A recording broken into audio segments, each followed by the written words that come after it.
Bonjour mes amis, j'espère que vous allez bien. Nouvelle vidéo rétrospective. Comment vas-tu mon frère? Ça va, c'est la pêche. Aujourd'hui on va vous parler d'une saga de comédie très populaire des années 60 que les Français adorent. Voilà, ça a été une saga qui a été rediffusée plusieurs fois à la télévision. On va vous parler de la saga Fantomas avec Jean Marais et Louis de Funès. Donc tu es prêt? Je suis prêt. Donc c'est parti pour la rétrospective Fantomas. Oui, c'est bien moi. Fantomas. Tu ne connaîtras jamais mon vrai visage.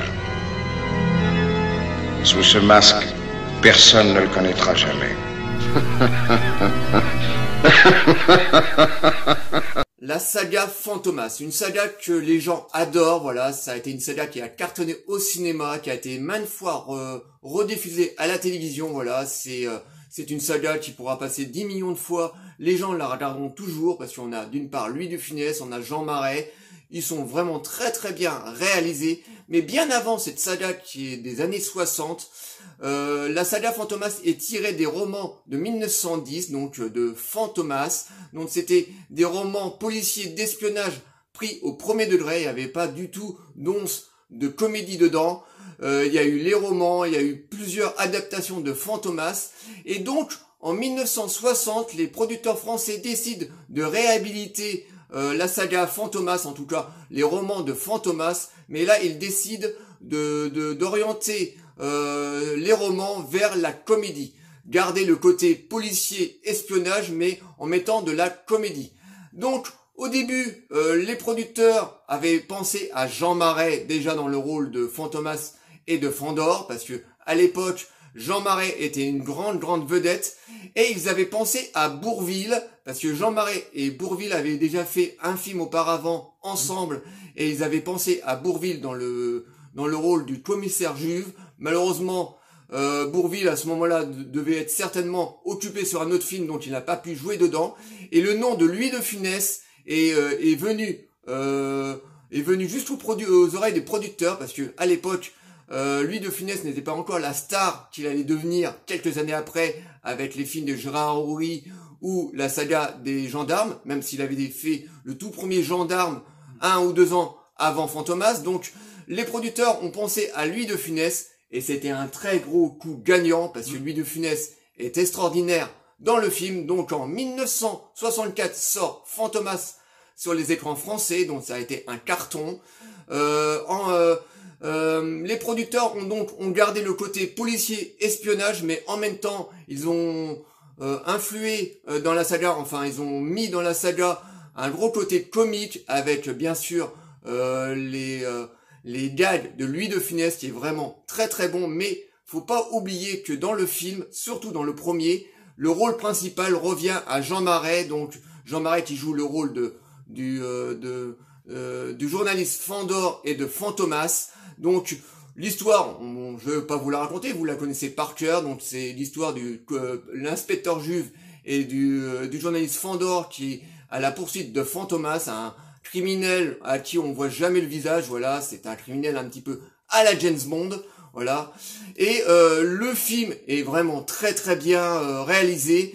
Le mélange comédie, policier et espionnage se mélange vraiment très bien, parce que on a aussi de très belles scènes d'action. Voilà, bon, des scènes d'action comiques, mais de très belles scènes d'action. La réalisation vraiment tient la route, donc c'est normal que le film ait eu un très beau succès. Et bien entendu, ça a donné droit à des suites derrière. Bon, les producteurs avaient déjà l'idée d'une saga parce que les films ont été faits les uns après les autres. Donc on a de très bonnes scènes comiques avec Louis de Funès. Jean Marais est vraiment très bon. Bon, il était déjà un petit peu à la fin de sa carrière, voilà, un petit peu vieillissant, mais Jean Marais est toujours impeccable, surtout dans le rôle de Fantomas, hein.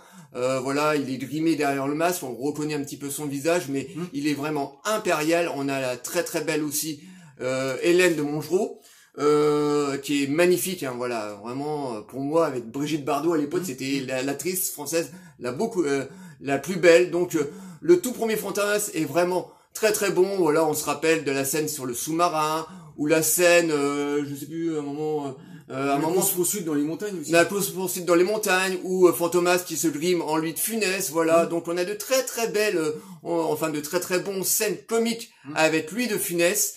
Et toi, donc, qu'est-ce que t'as à dire sur ce tout premier Fantomas? Ah ben moi je vais revenir déjà à l'origine aussi de l'idée de ce Fantomas. Alors André Hunebelle avait s'était déjà fait la main sur une première saga qui était les OSS 117, qui était sortie en 63, donc peu de temps avant le premier Fantomas. Donc c'était des films tirés de romans des années 30 qui étaient sortis dans les kiosques, qui avaient énormément de succès à l'époque, qui étaient bien sûr, OSS 117, on le connaît tous, hein, maintenant dans les films de Jean Dujardin, mais c'était pris au premier degré, hein, c'était l'adaptation fidèle des romans de l'époque, un film d'espionnage, un James Bond, très inspiré de James Bond d'ailleurs, donc il s'est fait la main déjà sur cette première saga-là, donc très inspiré de James Bond, hein, le OSS 117 était à l'image de Sean Connery, en plus c'était... Au niveau des décors, c'était paradisiaque. Voilà, on voyageait à travers le monde dans des enquêtes policières plutôt simples. Il y avait aussi au sein de cette saga des méchants un peu mégalomanes. Enfin, c'est très inspiré de James Bond, avec de jolies femmes. En tout cas, cette série de OSS 117, le premier était assez moyen, un peu franchouillard en noir et blanc, ça manquait un petit peu d'ampleur, et puis les suites se regardent encore aujourd'hui avec nostalgie, et donc Hunebelle avait décidé d'orienter Fantomas plus vers la saga des OSS 117 qu'il avait fait auparavant, et avec Maestria. Donc ce premier Fantomas pour moi, je vais pas paragraphier ce que tu as déjà dit, c'est excellent, c'est c'est ce Fantomas mystérieux qui se cache derrière un masque, qui est d'ailleurs un peu la relecture de Bluffer de l'organisation du Spectre. Donc c'est très aventurier, c'est très espionnage, entrecoupé de scènes burlesques avec De Funès qui fait très bien le job, et Jean Marais avait le rôle principal dans ce premier film, qui sera pas le cas à partir du deuxième, bien sûr, mais en tout cas, cette marque de fabrique OSS 117 qui a été repris pour les Fantomas est une pure merveille, une idée de génie de son réalisateur, donc un très grand premier Fantomas. Oui, tout à fait, oui, on sent vraiment que l'ombre de James Bond se plane au-dessus du film, parce que ça fait vraiment très espionnage. On a aussi quelques gadgets, alors on en a moins dans le premier que dans les autres, mais on sent vraiment qu'on est dans une parodie, on va dire, de James Bond, que ça soit dans les décors du repère de Fantomas. On est vraiment presque dans la base du Dr. No dans le tout premier James Bond, donc on sent que le réalisateur s'oriente là-dessus, comme tu disais dans la saga des OSS 117. Donc le premier film Fantomas fait un carton au cinéma. Bien entendu, les producteurs avaient déjà pensé à faire une saga, hein, voilà, parce que le Fantomas contre se déchaîne, voilà, Fantomas se déchaîne a été réalisé en 1965, et donc ça nous amène à ce deuxième Fantomas. Fantomas se déchaîne. Donc nous sommes en 1965, un an après le succès du tout premier Fantomas. Donc on retrouve toute l'équipe qui a travaillé sur le premier film, que ce soit les producteurs, les réalisateurs et les acteurs. Donc on retrouve le réalisateur André Hunebelle. Voilà, j'ai du mal avec son nom. Donc ce deuxième Fantomas est dans le même pot pourri que le premier. Ce que là, la petite différence, et c'est une différence qui va faire un petit peu de brouille, mais bon, ça va pas entacher le film, ni les ententes des acteurs, c'est que le personnage du commissaire Juve a beaucoup plus de place que dans le premier. Voilà, Louis de Funès, après le succès du tout premier Fantomas, avait complètement explosé et devenu une vedette. Et c'est vrai que dans le film, on a beaucoup plus de scènes avec Louis de Funès, donc on commence à avoir beaucoup de scènes avec des gadgets. On se rappelle bien sûr du très très bon gag avec les bras comme ça, les faux bras, où Louis de Funès a un grand imperméable, et en fait il a des faux bras, et puis il sort son vrai bras avec un flingue pour essayer de choper Fantomas. On a aussi la déesse qui vole. Et donc Louis de Funès a beaucoup plus de place, enfin le personnage du commissaire Juve a beaucoup plus de place par rapport au personnage de Fandor et de Fantomas joué par Jean Marais. Et à l'époque, ça ennuyait un petit peu Jean Marais, parce que Jean Marais, comme je vous disais, pour le tout premier Fantomas, eh ben c'était une énorme vedette à l'époque, et ça le titillait un petit peu que Louis de Funès lui piquait un petit peu la vedette dans celui-là. Bon, ils ont à peu près le même temps de présence dans le film, mais on sentait que les producteurs voulaient exploiter la nouvelle image de Louis de Funès, parce que avant le premier gendarme à Saint-Tropez, Louis de Funès n'était pas vraiment connu. Voilà, il avait fait déjà beaucoup de films, mais il n'était pas encore la méga vedette qu'il allait devenir quelques années plus tard dans les films de Gérard Horry, par exemple. Et donc, dans Fantomas se déchaîne, donc on sentait que Louis de Funès avait une place beaucoup plus importante au terme de ses scènes par rapport à Jean Marais. Et ça ennuyait quand même beaucoup l'acteur. Et donc Jean Marais, auprès des producteurs, a demandé de réaliser beaucoup plus de scènes de cascades, parce que Jean Marais vient du théâtre, mais c'est aussi un amateur de scènes d'action, donc il réalisait beaucoup de ces scènes de cascades dans la saga Fantomas. Bon, bien sûr, toutes les scènes les plus dures, il avait une doublure, donc il avait un cascadeur pour les faire, mais il aimait réaliser ses propres cascades, et donc il a demandé auprès de la production de réaliser plus de cascades pour avoir plus de temps de présence à l'écran. Bon, ça n'a pas entaché la bonne humeur des acteurs entre eux, voilà, en tout cas ça se voit absolument pas, voilà. Donc le film est toujours aussi bien, donc on a toujours des scènes toujours très très marrantes avec Louis de Funès. Jean Marais est toujours impeccable dans le rôle de Fantomas et de Fandor, mais Hélène de Montgeroult est toujours aussi belle, voilà, magnifique, hein. Quand elle était jeune, voilà. Pour moi, je vous dis, elle vaut largement Brigitte Bardot. Oui. Et donc là, en plus, on a beaucoup plus de gadgets. Bon, là, on est clairement dans du James Bond, une parodie de James Bond, voilà. La base de Fantomas à la fin, ça fait penser vraiment à la base du Dr No, avec cette espèce de mobilier typique de la fin des années 60-70, avec beaucoup de couleurs. Donc là, on est clairement dans une parodie de James Bond, voilà. Il se cache absolument plus, mais bon, c'est pas grave, hein. C'est ce qu'on aime à l'époque. James Bond cartonnait, donc le film d'espionnage devait ressembler à James Bond, et donc ça donne encore une fois un très très bon film, une très très bonne suite. Et toi, qu'as-tu dire sur le film? Alors je vais rebondir sur ce que tu as dit au départ. Alors au niveau de ce deuxième film, c'est très marrant parce que sur les affiches de l'époque, tu avais dans le premier film Jean Marais avec Louis de Funès, et dans ce deuxième film, grâce au succès de Funès et de ses films, en fait c'est devenu Jean Marais et Louis de Funès dans Fantomas se déchaîne. Donc il y avait cette petite différence de popularité entre les deux acteurs, et ce sera encore plus dans le troisième film, bien sûr.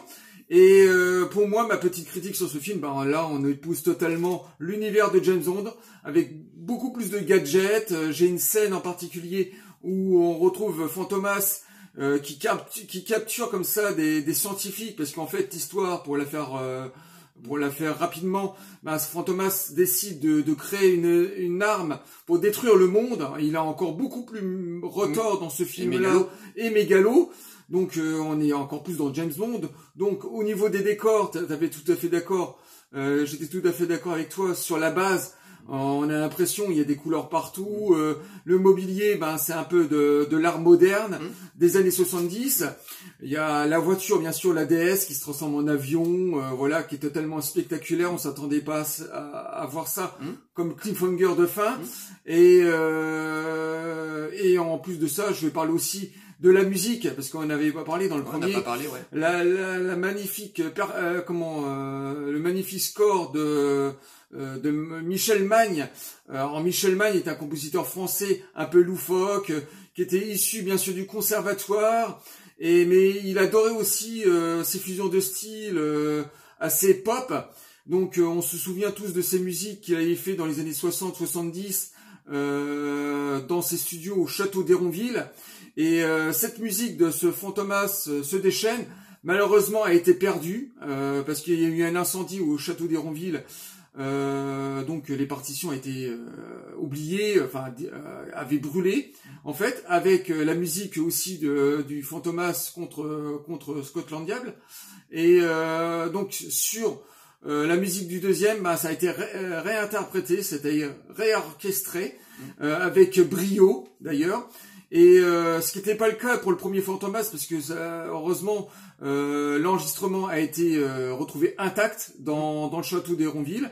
Et cette musique est formidable parce qu'on retrouve toute la fantaisie de Michel Magne, bien sûr ce côté très carré de la musique orchestrale et symphonique, mais avec des petites touches jazzy, d'espionnage comme ça, qui venaient bien sûr du côté pop, du côté pop qu'il avait dans sa façon de faire, en fait dans sa signature en tout cas une magnifique partition de Michel Magne qu'on peut retrouver en CD. Alors je les ai ramenés pour vous les montrer.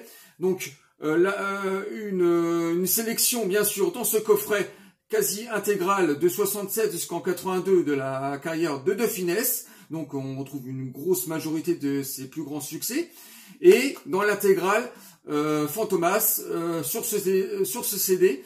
Donc bien sûr, comme j'avais dit, le premier Fantomas c'est le score original et des versions réorchestrées pour le Fantomas se déchaîne et Scotland Yard qui a été refait quasiment à l'identique. Il y a eu un travail d'orfèvre qui a été fait sur ces deux scores et c'est un disque qui a été édité il y a à peu près une vingtaine d'années et c'est magnifique, je vous le conseille vivement. Voilà.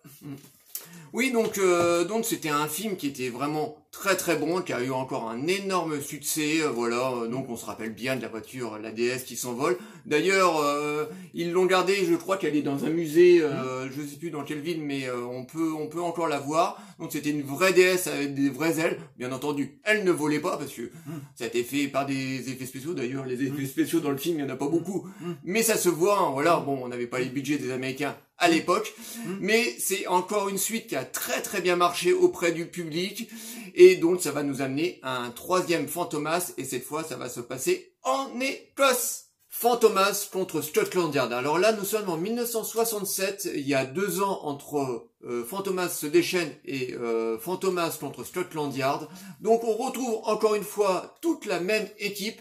Et là, c'est de loin le film de la saga le plus comique. Alors là, c'est une avalanche de gags. Là, Louis de Funès prend une énorme place dans le film, voilà.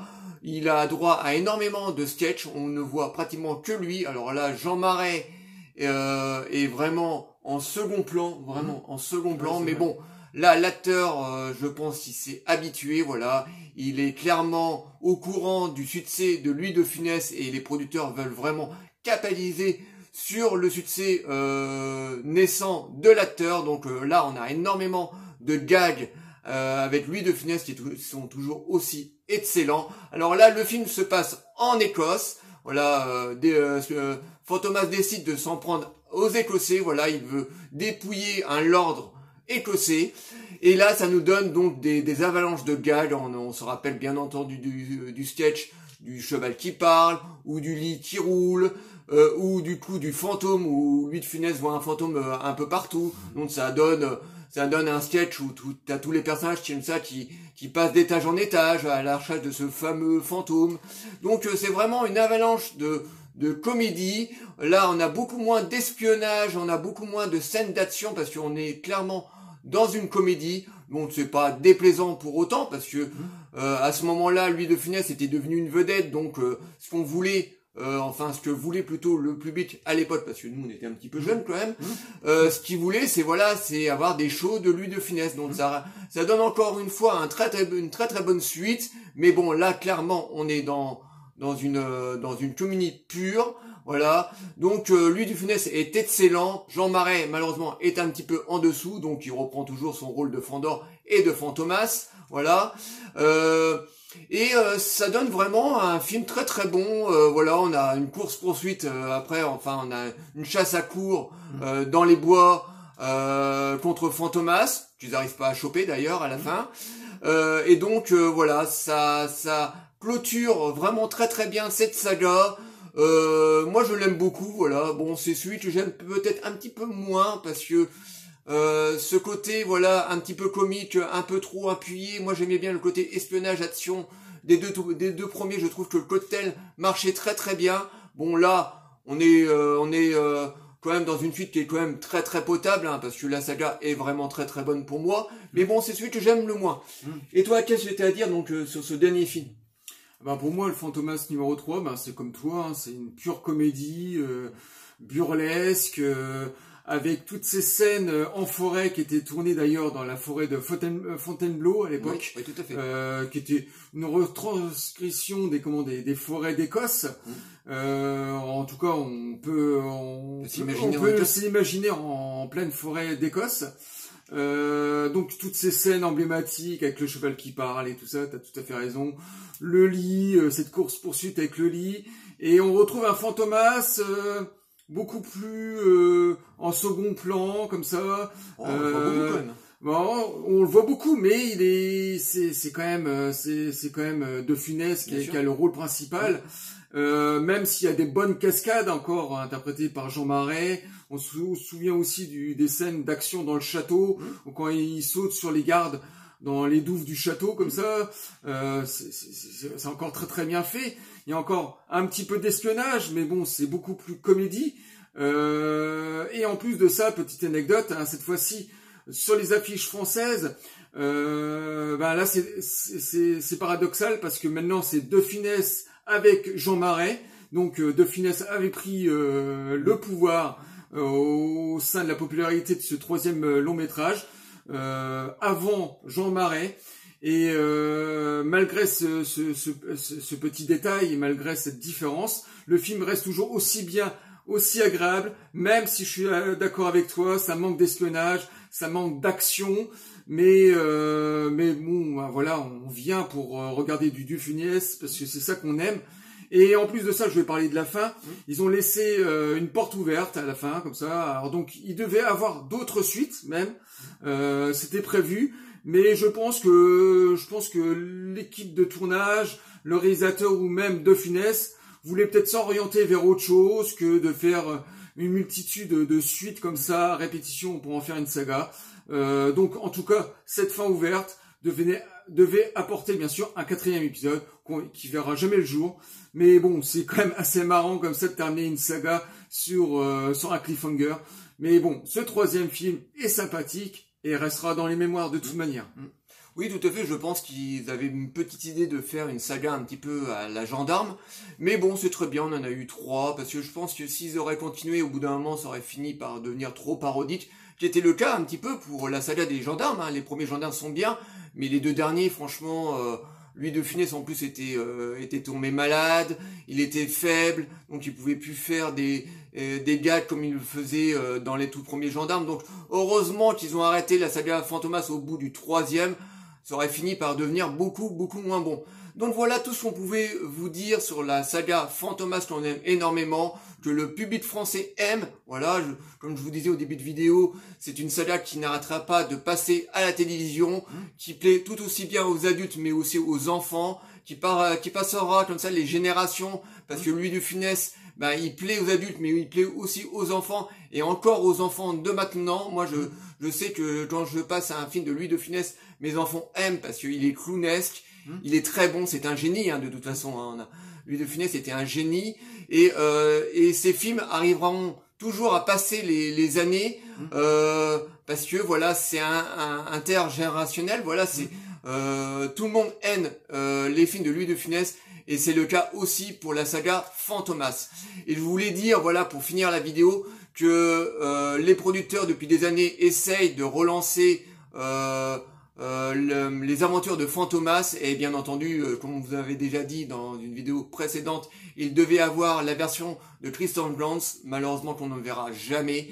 Ça aurait été très cool de voir un nouveau Fantomas, mais cette fois pris au premier degré, film d'espionnage, d'action, et je pense que Christophe Gans nous aurait concocté vraiment un film aux petits oignons. Voilà, moi j'aime beaucoup le réalisateur, il est très doué, donc je pense qu'il nous aura fait un truc vraiment très cool, mais malheureusement nous le verrons jamais. Voilà tout ce qu'on pouvait dire sur cette saga Fantomas que tout le monde adore. Bon, on va faire le petit message de fin. Likez, délikez, abonnez-vous. N'hésitez pas à nous envoyer des commentaires sur la saga Fantomas, on vous répondra toujours avec plaisir. Et on vous dit à très très bientôt. Ciao les amis. Ciao les amis.